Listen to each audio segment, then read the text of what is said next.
Hello friends, आप हरिद्वार घूमने आए और आप इस गुप्त माता रानी के मंदिर में अगर आपने दर्शन नहीं करे तो आपकी यात्रा अधूरी ही लगेगी।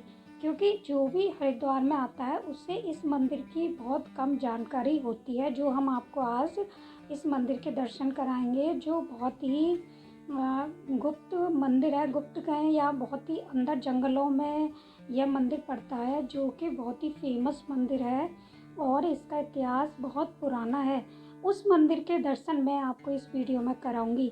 ये जो मंदिर है बहुत ही सुंदर स्थान पर है।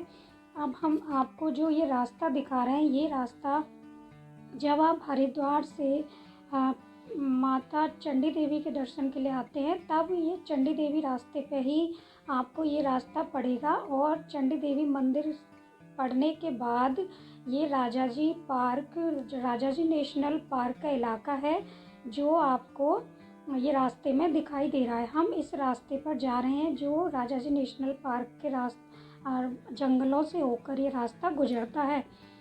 जब आप हरिद्वार की साइड से आएंगे तो आपको कम से कम 25 से 30 किलोमीटर दूर ये मंदिर आपको मिलेगा।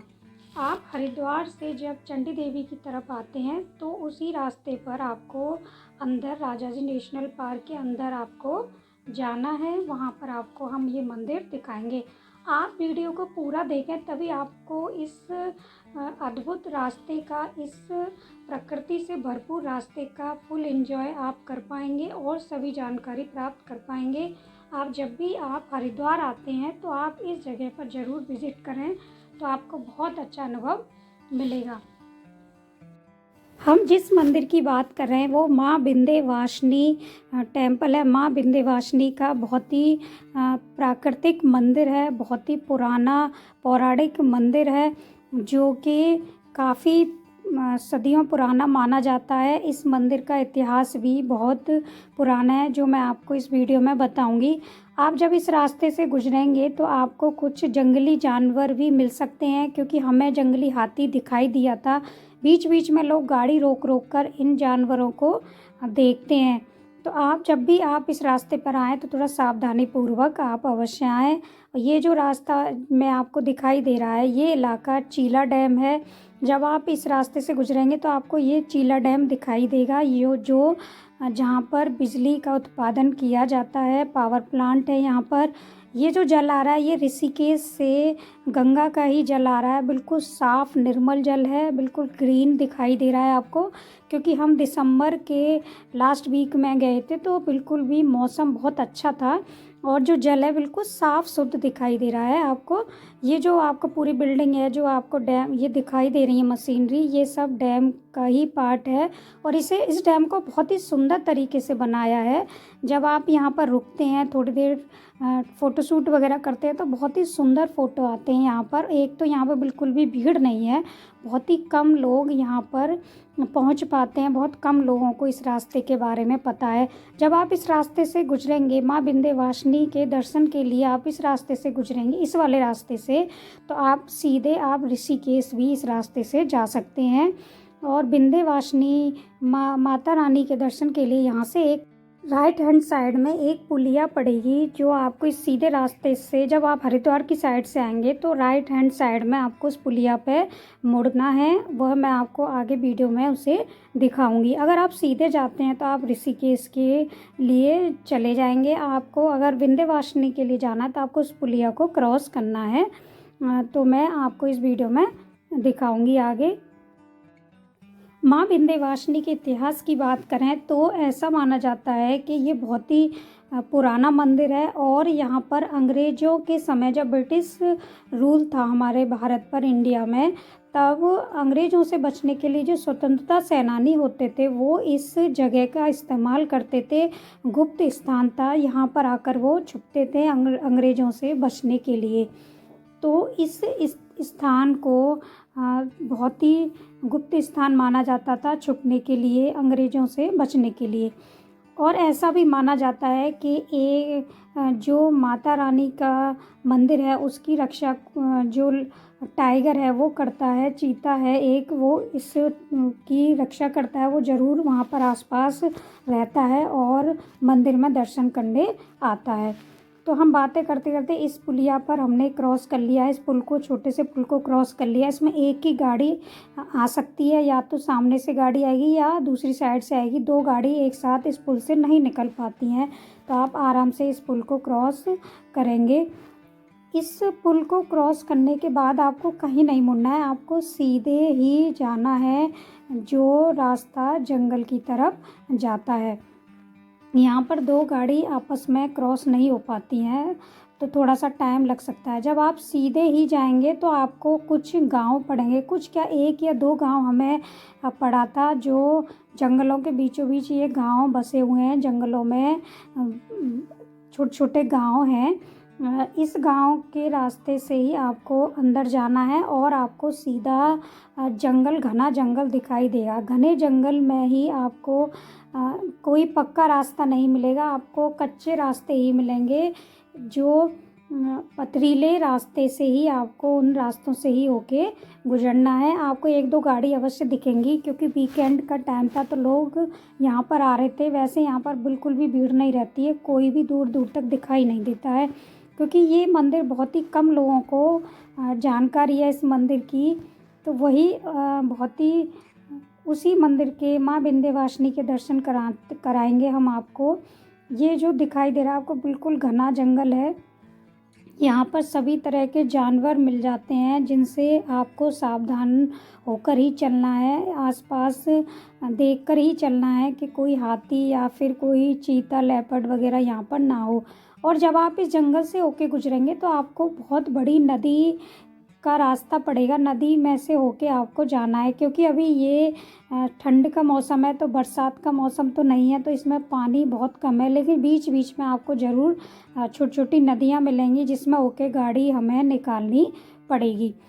बिल्कुल पत्थरों से भरपूर ये रास्ता है, छोटे बड़े पत्थर हैं यहाँ पर। और ये जो टूटे हुए पेड़ दिखाई दे रहे हैं, ये बरसात के समय में जो लैंडस्लाइड होता है, पहाड़ों से जो पेड़ टूट टूट कर नदियों में आते हैं, वही आपको ये पेड़ दिखाई दे रहे हैं। तो आप देख सकते हैं कि कितना अलग ही इस रास्ते का अनुभव है। मैं अपना अनुभव बताऊं तो मुझे बहुत अच्छा लग रहा है, क्योंकि हम भीड़ भाड़ वाले इलाकों से थोड़ा सा दूर जाते हैं, तो हमें बहुत ही, और जब देखते हैं कि चारों तरफ पेड़ पौधे और प्राकृतिक चीज़ें हैं, तो बहुत ही मन खुश हो जाता है, और हम इस बहाने माता रानी के दर्शन भी कर पाएंगे। तो आप इस रास्ते का तो एंजॉय करिए और मन को शांत करिए। आराम से आप इस रास्ते को एंजॉय करते हुए आगे बढ़ते जाएंगे।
हाँ तो फ्रेंड्स, हम छोटी छोटी नदियों को क्रॉस करते हुए अपनी गाड़ी से हम मंदिर के पास पहुँचने ही वाले हैं।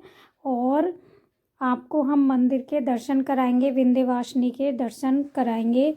तो आपने देखी होंगी कि रास्ते में छोटी छोटी नदियाँ पड़ी और उनको हमने आसानी से क्रॉस कर लिया है। और इस तरीके से हम मंदिर के पास पहुंच चुके हैं। गाड़ी को पार करके आपको इस रास्ते से ऊपर सीढ़ियों पर चढ़ना है। सीढ़ियों से होते हुए ही आपको मंदिर मिलेगा।